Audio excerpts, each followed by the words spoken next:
Is a baby's gender determined by the father? That answer is wrong. Groundbreaking new research is here to challenge what you know. For a long time, we firmly believed this common knowledge. Whether you have a boy or a girl is entirely up to the father, just like flipping a fair coin with a 50% chance. However, the latest findings from cutting-edge science are challenging this long-held belief. It turns out that the mother's body and genes are actually the mysterious masterminds quietly influencing the outcome in this battle of gender determination. This groundbreaking research reveals that a child's gender is not, as we once thought, a completely random game decided solely by the father's sperm.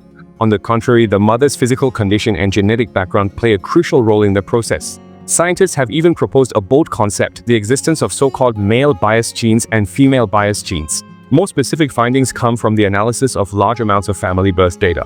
The research observed that among children born to the same mother, the gender distribution shows a remarkable regularity rather than being completely random.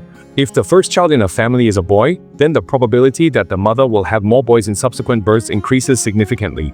Conversely, if the first child is a girl, the likelihood of having more girls in later births also rises.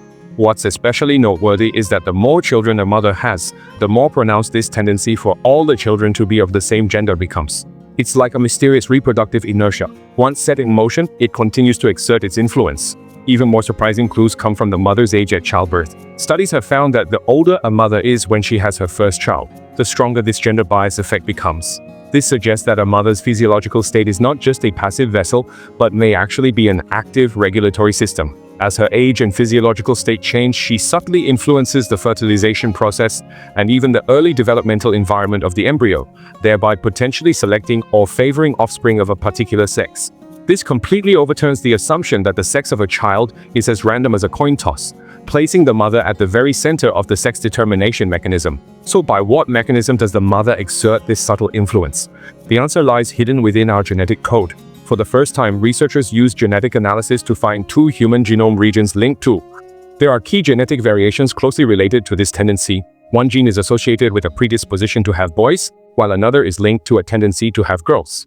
It's like an innate genetic scale, naturally setting some women with a genetic inclination to more easily give birth to children of a particular gender. This is not only a milestone in biology, but also provides concrete evidence at the molecular level that mothers do indeed possess an inherent ability to influence the gender of their offspring. This series of discoveries will undoubtedly overturn the textbooks of biology. It tells us that the gender we are born with may be far more than just the lucky result of a father's sperm carrying an X or Y chromosome randomly combining with an egg.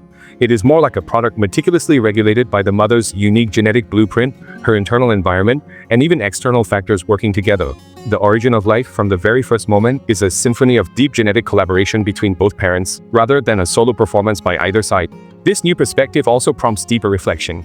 If such a regulatory ability truly exists within the mother, what role has it played throughout the long course of evolution? Was it developed as an advanced strategy to better adapt to the environment and optimize the survival chances of offspring? All of this remains to be further explored by scientists.